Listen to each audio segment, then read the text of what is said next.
Assalamualaikum warahmatullahi wabarakatuh. Rio Hotspot Lovers, selamat datang kembali di Rio Hotspot Channel. Setiap individu manusia itu pasti punya pemikiran masing-masing dong. Nggak mungkin setiap manusia itu punya pikiran dan keinginan yang sama. Selera pun pasti berbeda-beda. Ada orang yang suka akan hal anu, tapi bagi orang lain mungkin dia nggak akan suka. Betul dong? Nah, seperti yang akan kami bahas ini, mungkin jika kami ngebahas ini akan ada yang komentar, "Bang, ngapain sih bahas dia mulu? Bosen. Dia jangan dikasih panggung bang, biar tenggelam," dan komentar lain-lain. Ya kami tahu hal itu, tapi kami bisa apa? Faktanya banyak banget yang minta ke kami bahas sosok ini, yakni sosok yang kontroversi lah. Siapa lagi kalau bukan si Toel alias Handuk. Dalam sebuah podcast, ada seorang pria yang dulu dikenal sebagai bosnya Persija Jakarta yang saat ini menjabat sebagai presiden Persiba Balikpapan, Gede Widiade. Nah, Gede Widiade ini tuh diketemukan nih sama si Toel. Di podcast ini, Widiade ini tampaknya juga sangat muak dengan aksi-aksi si Toel.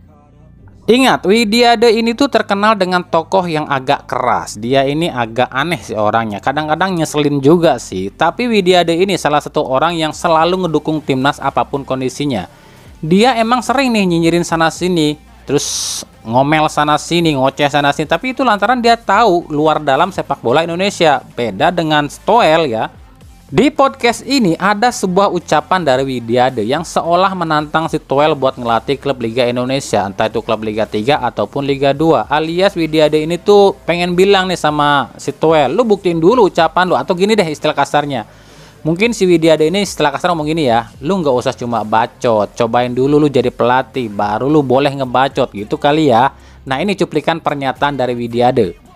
Bung Toel nanti, Bung, jangan hanya ngulas. Sekali-sekali Anda yang bikin ramuan sama coach. Kan saya pernah gitu, federasi, gitu. Pak. Enggak, tapi sekarang harus lagi diulang. Itu kan dulu. Sekarang kan beda itu kan izinnya. pengurus. Jadi Iya. klub, megang klub. Ya gitu. Jadi harus berani turun. Biarpun mulai dari yang paling kecil. Iya. Mau Liga 3, mau Liga 2, mau apapun. Jadi Bapak mau challenge dia? Iya, harus. Harus. Lampul. Ya, harus kita Lampul. harus kita tantang. Supaya nanti pada waktu kita evaluasi setahun, ternyata sulit Pak, banyak barriernya di depan. Nah, yang ditanyakan para netizen di sini, emang bisa ya si Toel ini jadi pelatih klub, gitu kan? Jawabannya, siapapun bisa jadi pelatih klub asal memenuhi persyaratan. Salah satunya punya lisensi kepelatihan. Nah, apakah si Toel ini punya? Kan itu yang jadi pertanyaan. Nih, kami kasih tahu ya, seorang analis alias seorang pundit sepak bola ataupun yang namanya pengamat sepak bola itu belum tentu bisa jadi pelatih. Tapi pelatih bisa jadi pengamat bola, itu bedanya. Seorang pengamat bola yang belum pernah satu kali pun ikut kursus kepelatihan, taunya kan cuma teori doang. Sementara soal prakteknya belum tentu tahu, bener dong? Untuk tahu seperti apa di dalam dunia sepak bola itu, ya minimal jadi pemain profesional dulu lah. Biar tahu yang namanya dilatih oleh pelatih, terus juga bagaimana cara pelatih itu melatih. Lah ini, jangankan jadi pelatih, dia kan belum pernah sekalipun jadi pemain profesional. Jadi kalau ditanya apakah si Toel ini bisa apa enggak jadi pelatih, jawabannya ya bisa aja kalau dia mau ikutan kursus kepelatihan. Tapi referensinya apa buat jadi pelatih bola? Kan minimal yang jadi pelatih bola itu dia ini punya pengalaman di dunia sepak bola, entah itu sebagai pemain ataupun sebagai official tim, itu baru mungkin. Kalau cuma tahu ilmu sepak bola saja, tahu aturan FIFA aja, tahu law of the game FIFA aja, semua juga bisa. Kan itu bisa dipelajari, bisa dibaca. Tapi kan teknik-teknik peraturan sepak bola, terus juga metode-metode latihan, progres latihan, planning latihan, dan program tim itu mungkin gak akan bisa diketahui jika belum pernah jadi pemain ataupun melatih sebuah klub. Si Toel jangankan jadi pelatih, wong ditantang buat milih 11 pemain buat diadu sama pemainnya Sintayong aja dia tetap pakai pemain naturalisasi kok. Katanya anti naturalisasi, tapi kok tetap pakai naturalisasi, kan nggak konsisten. Makanya nih ya, buat orang-orang yang masih ngedukung si Toel, buka otak kalian, jangan dongo-dongo amat. Nih gua kasih tahu kenapa kalian itu dongo. Gini loh, coba lu pikir deh, aneh nggak ada orang yang notabene bukan bekas pemain bola, dia kan belum pernah jadi pemain bola, terus juga belum pernah jadi pelatih, kok segitunya ngeritik sama pelatih, apalagi pelatih sekelas pelatih timnas. Kok seolah-olah dia yang lebih tahu soal metode latihan dibandingkan pelatih.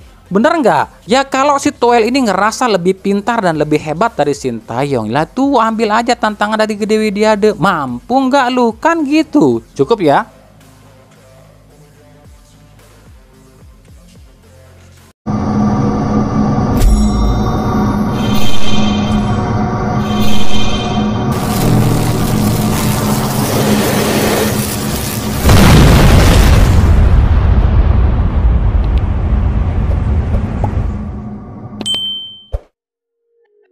Di sisi lain, Timnas U23 mendapatkan dua kabar. Ada kabar baik dan ada kabar buruk. Kabar baiknya adalah Sintayong memastikan jika Tejo alias Nathan Choaon balik lagi ke Timnas Indonesia.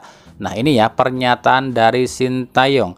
Katanya sih pihak Heerenveen ini ditawarin rempah-rempah sekontainer nih, makanya mau ngelepas Tejo. Itu kabar baiknya ya. Kabar buruknya adalah wasit yang akan memimpin laga ini tuh wasit super kontroversi asal Australia, Shaun the Sheep alias Shaun Evan. Udah kebaca, Qatar ini bener-bener ketakutan ya sama King Indo, sampai segitunya mau nyingkirin Indonesia. Aduh, besok-besok jangan bilang negara Qatar ya, tapi negara kotor. Setuju?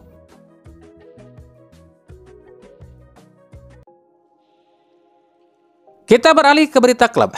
Dari Persib Bandung, Boyan Hodak mengaku timnya ini udah siap nih lawan Borneo FC dan juga lawan di Champions Series. Cuma ada satu permasalahan yang Hodak lihat saat ini, yakni sektor kiper. Persib sebenarnya punya 4 kiper bagus, tapi bukan itu yang Hodak cari. Hodak ini awalnya ya merekrut Kevin ini untuk mengantisipasi adanya adu penalti saat Champions Series nanti. Sebab setahu Hodak di KL City dulu Kevin ini bagus loh kalau dalam soal tendangan penalti. Tapi kenapa saat di Persib Kevin ini seolah 100% terkecoh loh saat tendangan penalti. 2 kali ya Kevin ini mengalami penalti. Yang terakhir tuh lawan Persita Tangerang. Itu sama sekali bener-bener nggak ketebak lah sama Kevin tendangan Ramiro Vergonzi itu. Musim ini Persib tuh baru 4 kali loh kena hukuman penalti, tapi ya 4-empatnya bobol semua dengan rincian Teja 2 kali kebobolan dari penalti dan Kevin 2 kali kebobolan dari penalti. Nah kira-kira menurut kalian di Persib siapa nih kiper yang paling jago save penalti? Tentunya selain Made Wirawan ya. Apakah Teja, Kevin, Fitrul atau Reki? Sekarang kita bandingkan aja antara Teja dan Kevin dari soal statistik musim ini. Nah, Teja musim ini tampil 16 kali dengan total save atau penyelamatan itu 33 kali. Pencegahan gol terjadi alias menggagalkan peluang itu 19 kali ya, dan juga persentase kemenangan saat Teja dimainkan adalah 63%. Sementara Kevin musim ini 9 kali tampil dengan total save 32. Pencegahan peluang terjadi gol itu 10 kali.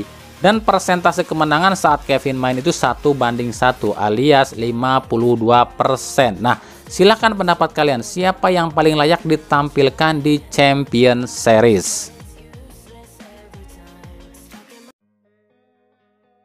Dari PSBS Biak, inilah foto di mana PSBS Biak pernah mengunggahnya di Instagram beberapa waktu yang lalu. Meskipun postingan ini sudah dihapus, tapi postingan ini menimbulkan tanda tanya. Sebab dalam captionnya itu dituliskan dari barat ke timur, dari biru ke biru. Ya otomatis ini pun tertuju pada tim biru barat Persib Bandung.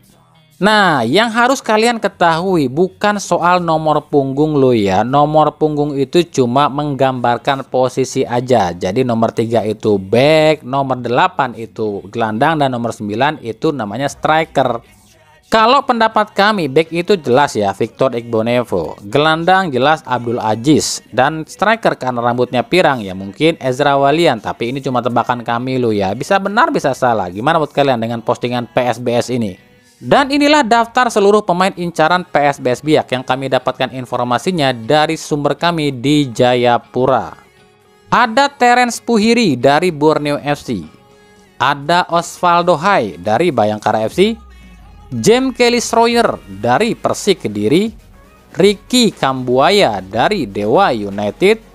Ramai Rumakik dari Persipura. Armando Obed Opa dari Kalteng Putra. Giovanni Numberi dari PSIS. Brian Fatari dari Dewa United, serta duo Sayuri milik PSM Makassar. Nah, nama-nama ini kabarnya sudah dalam pendekatan PSBS Biak.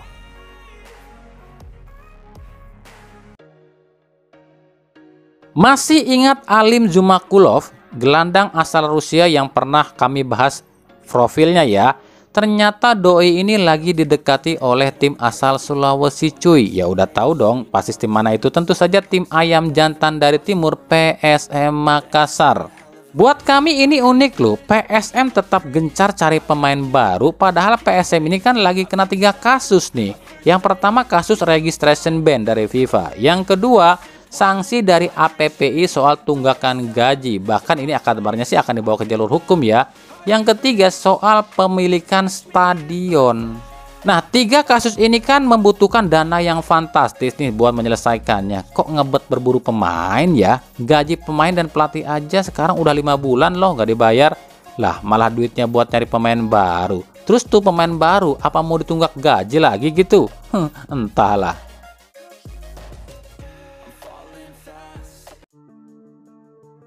Setali 3 uang dengan PSM Makassar, Persija pun tengah berburu pemain baru. Berita ini baru aja kami dapatkan informasinya dari sumber kami di Persija. Nah, kabarnya ada 5 pemain yang tengah dipantau akan didatangkan ke Jakarta. Mereka adalah Reva Adi dari Persebaya. Nah, Reva ini buat menggantikan posisi Firza Andika ya, yang kalian tahu lah akan kemana Firza ini ya. Menurut kami kalau nggak ke tim biru ya ke tim merah. Lalu ada Wahyu Prastio dari PSIS Semarang. Kabarnya sih Persija pun gak mau kalah nih sama Malut United dan Persib Bandung yang juga membidik Wahyu Prastio. Wahyu Pras ini kabarnya diproyeksikan untuk menggantikan posisi Rizky Ridho yang pulang ke Persebaya. Yang ketiga Ibrahim Yakubu alias Nasam Ibrahim, striker asal Ghana yang emang sudah diisukan dari dulu ya akan ke Persija. Nah, Yakubu ini diproyeksikan menggantikan posisi Gustavo Almeida yang akan ditarik oleh Arema. Yang keempat Gustavo Tokantin dari Barito. Ini unik ya, Tokantin ini justru diproyeksikan buat gantiin posisi Macias Gajos loh. Lah, kenapa Babang Simic nggak dibuang ya? Ya nggak mungkin lah Simic dibuang. Kan Simic ini punya saham di Persija. Yang kelima, Excel Runtuh Kahu dari Barito Putra. Nah, kalau yang ini sih kabarnya Excel sendiri yang minta loh ya. Sebab Excel ini dari dulu udah mengidolakan Persija Jakarta. Pantesan aja 2 kali ditawarin sama Persib, nolak terus. Ternyata dia ini Jackmania cuy. Itulah tadi 5 pemain yang kabarnya tengah dalam pantauan Persija Jakarta yang baru kami dapatkan infonya dari sumber kami di Persija. Tapi yang jadi pertanyaan kan, lah kok tim-tim yang notabene lagi disangsi sih yang ngotot banget di bursa transfer? Emangnya pada bisa buat ikutan transfer? Ya elah, kayak orang baru aja di Liga Konoha. Di Liga Konoha mah semua bisa diatur. PSSI dan LIB gampang itu mah, ada fulus urusan mulus. Tinggal kasih amplop ke PSSI, beres, tar biar PSSI yang bikin surat ke FIFA. Betul apa betul? Ya seperti itulah realitas sepak bola Konoha. Jangan kaget loh ya, ini tuh udah terjadi dari awal Liga Indonesia dibentuk di tahun 1935. Jadi katanya sih ini warisan leluhur. Jadi kong kali kong itu namanya warisan leluhur loh ya, makanya sulit dihilangkan.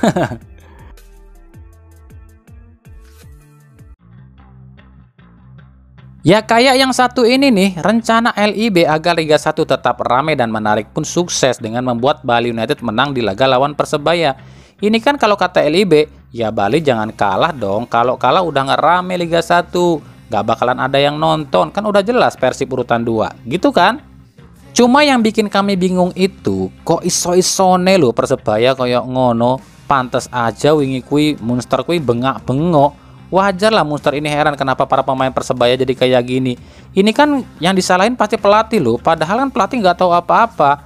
Kan yang main itu pemain yang dikasih Duit kan pemain, ya kan? Kalau kalian bilang ini cuma alasan kami aja, kalian salah. Paul Munster sendiri loh yang bilang musim depan gak akan ada lagi tim seperti ini. Paham kan artinya sekarang? Cuma buat kami yang bingung gini loh, ini kan pemain gajinya itu halal apa haram ya kalau diginiin ya? Pemain ini kan kerja dapat gaji, terus tapi disogok juga. Lupa ya.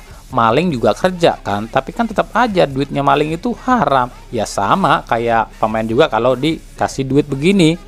Emang sih secara skor laga ini nggak mencolok, tapi lihat secara permainan wis ketok banget. Embuh lah liga settingan yo koyo ngene kuwi. Jadi kalau nanti Persib ini kalah atau imbang lawan Borneo FC nggak usah kaget ya, berarti sesuai skenario biar Liga 1 tetap rame sampai akhir kompetisi. Paham ya sekarang?